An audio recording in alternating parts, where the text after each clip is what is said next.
Book का नाम है ब्रह्मा बाप के कदम पर कदम।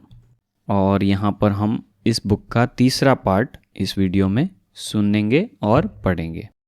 बाबा के साथ बाप के संबंध की अनुभूति। तो हर एक संबंध का थोड़ा विस्तार से बताया हुआ है यहाँ पर। तो पहला जो हम सुनेंगे वह बाबा के साथ बाप के संबंध की अनुभूति। बाप के संबंध से दो कायदे हैं, स्वर्ग की बादशाही तथा विकर्म विनाश करने की दो विधि है, बाप की याद और स्वदर्शन चक्र। बाबा को याद करने से भी विकर्म विनाश होते हैं और स्वदर्शन चक्र घुमाने से भी विकर्म विनाश होते हैं। विनाश अर्थात संस्कार परिवर्तन होते हैं। वैसे तो आत्मा अविनाशी है, तो आत्मा के अंदर जो रिकॉर्ड भरा हुआ है जिसको हम संस्कार कहते हैं वह भी अविनाशी है। ठीक है, हमारे संस्कार भी अविनाशी है। सतयुग में भी ये पुराने संस्कार तो होते हैं मगर मर्ज रूप में होते हैं। आत्मा में सतयुगी और कलयुगी दोनों संस्कार भरे हुए हैं, मगर एक समय पे एक टाइप के संस्कार मर्ज होते हैं और दूसरे इमर्ज होते हैं। तो हम अभी क्या कर रहे हैं, हमारे सतयुगी संस्कार इमर्ज कर रहे हैं। जिसको हम संस्कार कहते हैं वह भी अविनाशी है। सतयुग में भी ये पुराने संस्कार तो होते ही हैं मगर मर्ज रूप में होते हैं, और दैवी संस्कार इमर्ज रूप में होते हैं। हर मनुष्य आत्माओं के अंदर 84 जन्मों की 84 फाइल बनी हुई है, और अभी हम फाइल को पलटाते पलटाते ऊपर चढ़ रहे हैं। कलयुग पास करके द्वापर युग में पहुंचेंगे, द्वापर युग पास करके त्रेता युग में, और त्रेता युग पास करके सतयुग में सतो प्रधान होंगे। ऐसी हमारी उल्टी कलाएं, मतलब उल्टी सीढ़ी हम चढ़ते हैं। जैसे कलयुग में एकदम नीचे उतर चुके हैं, तो पहले द्वापर की अवस्था तक पहुंचेंगे, फिर त्रेता की अवस्था तक पहुंचेंगे, फिर सतयुग, और सतयुग में भी सतो प्रधान अवस्था जो एकदम सतयुग के आदि की अवस्था है। तो वह उल्टी सीढ़ी हम यहाँ पर ही संगम पर ही यह उतरेंगे, मतलब चढ़ेंगे। संस्कार हमें यहाँ ही धारण करने हैं, तो स्वदर्शन चक्र घुमाने से हमारे अंदर सतयुगी संस्कार इमर्ज होते हैं और कलयुगी संस्कार मर्ज हो जाते हैं, जिसको ही हम दूसरे शब्दों में विकर्म विनाश कहते हैं। स्वदर्शन चक्र घुमाने की विधि। संकल्प करें कि मैं आत्मा निराकारी दुनिया परम धाम में शिव बाबा के साथ अपने घर में विश्राम कर रही हूं। इस फीलिंग को इमर्ज करें। संकल्प करो कि अब मैं आत्मा अपना घर छोड़कर नई सतयुगी दुनिया में उतर रही हूं। चारों ओर का वातावरण जलमय है, बीच में पीपल के पत्ते के आकार का भारत देश है, चारों ओर हरियाली ही हरियाली है, सुंदर नदियों के किनारे पर सोने के महल है और सभी देवी देवताएं रास कर रहे हैं। गोल्डन ड्रेस, रत्न जड़ित ताज, ये दृश्य मेरे मन को बहुत लुभाता है। जब मैंने गर्भ महल में प्रवेश किया और मुझे सुख शांति आनंद की अनुभूति हो रही है। अब मैं आत्मा सोच रही हूं कि जब मैं आत्मा परम धाम में थी तब तो केवल शांति की ही अनुभूति कर रही थी, और अभी प्रकृति का आधार लिया तो गुणों की भी अनुभूति कर रही हूं। अब मेरा जन्म हुआ और फील करें कि अभी तक तो मैं गर्भ महल को ही देख रही थी और गुणों की ही अनुभूति कर रही थी, लेकिन अब तो मैं आत्मा सोने के महल को देख रही हूं। शहनाइयों की आवाज मेरे कानों में पड़ रही है और देवी परिवार का शुद्ध स्नेह पा रही हूं। अब फीलिंग के साथ एक दृश्य को इमर्ज करें कि शरीर बल छोटा है मगर उस छोटे से चेहरे पर राजाओं जैसे सब गुण दिखाई दे रहे हैं। शालीनता, महानता, प्रसन्नता, धीर गंभीर और रमणीकता, ऐसे एक के बाद एक गुण को इमर्ज करके उसकी अनुभूति करें।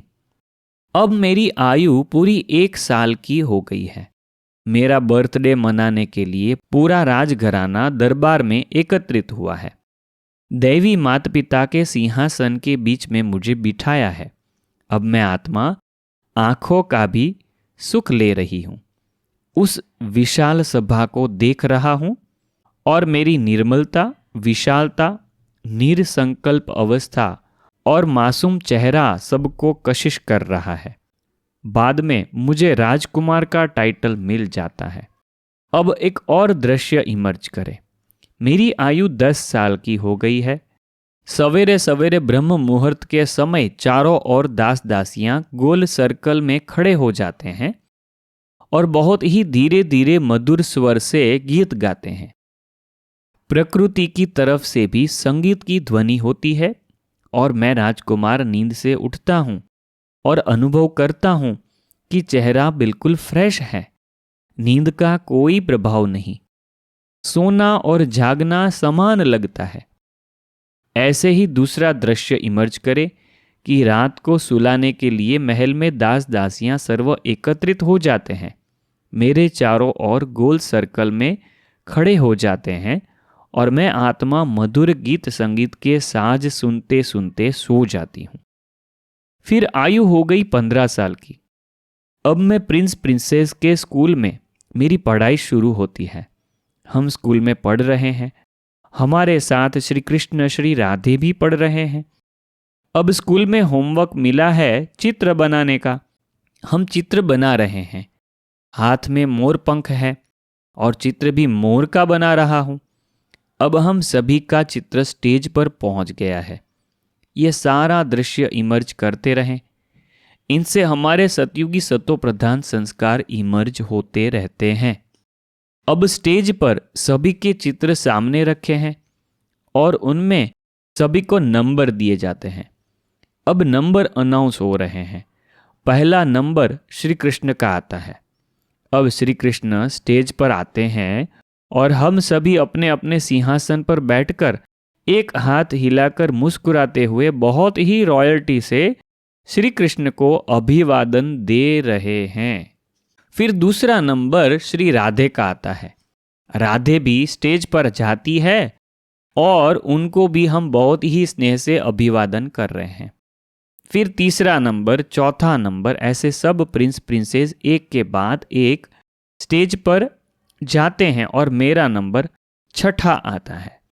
मैं भी स्टेज पर जाता हूं, सभी का अभिनंदन लेकर फिर अपने सिंहासन पर आकर बैठता हूं। निरसंकल्प और प्रसन्न मुद्रा में बैठता हूं। मुझे ये फीलिंग भी नहीं आती कि मेरा नंबर छठा क्यों आया। थोड़ी मेहनत करता तो आगे नंबर आता। ऐसे संकल्प से भी परे हूं। अपने पार्ट से संतुष्ट हूं। केवल वर्तमान का ही आनंद ले रहा हूं।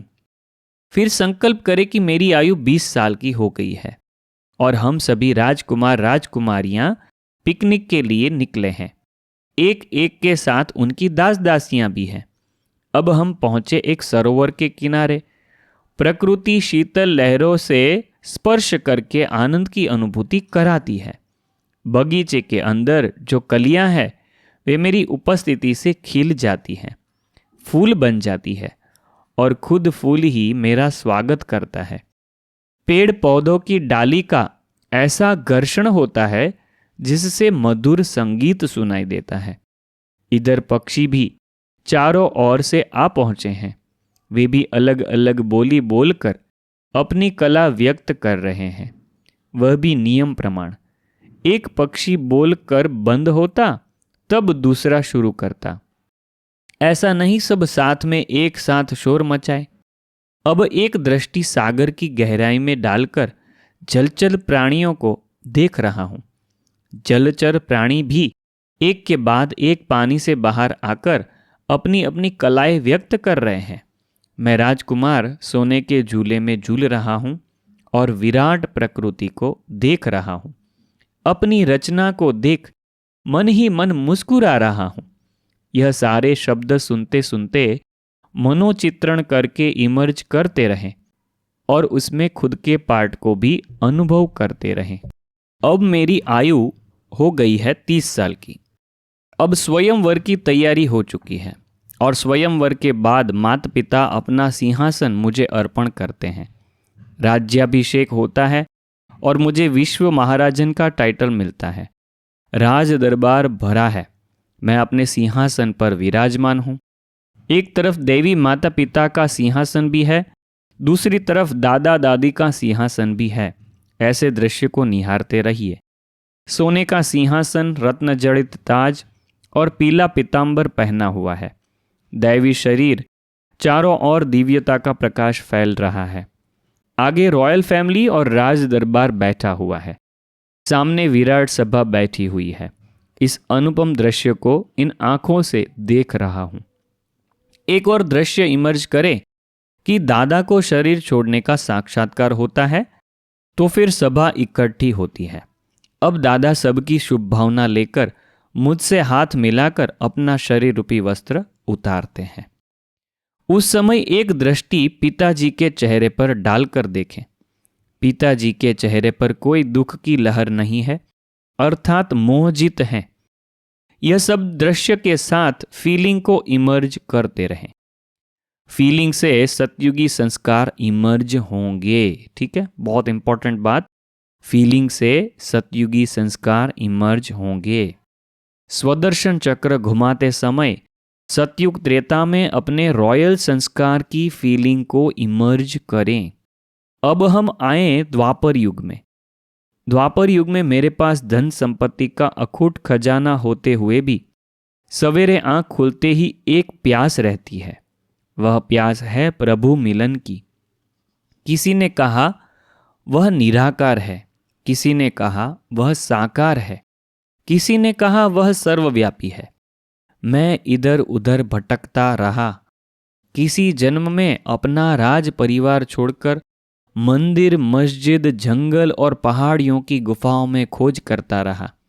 किसी जन्म में तो इस दुनिया में पापाचार और अत्याचार देखकर उस पिता की यादगार शिवलिंग में लीन होकर बिताया। किसी जन्म में उस पिता को प्राप्त करने के लिए काशी कलवट खाकर शिव पर बलि चढ़ता हूँ। उस प्राणेश्वर को मिलने के लिए चारों ओर रास्ता ढूंढता रहा।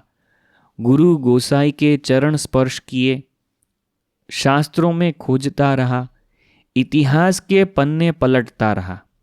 द्वापर युग, कलयुग का स्वदर्शन चक्र घुमाते समय परमात्मा मिलन की प्यास को इमर्ज करें। आखिर सब शक्तियां नष्ट करके कलयुगी विषय विकार रूपी गटर में जाकर गिर पड़ा। विषय विकार रूपी गटर को ही संसार समझ देह और देह के पदार्थों के सुख में खो गया। कहा जाता है कि भगवान के घर में देर है अंधेर नहीं। आखिर वह दिन आ गया जब उस प्राणेश्वर पिता की दृष्टि मुझ पर पड़ी और मुझे अपनी पावन गोद में बिठा लिया।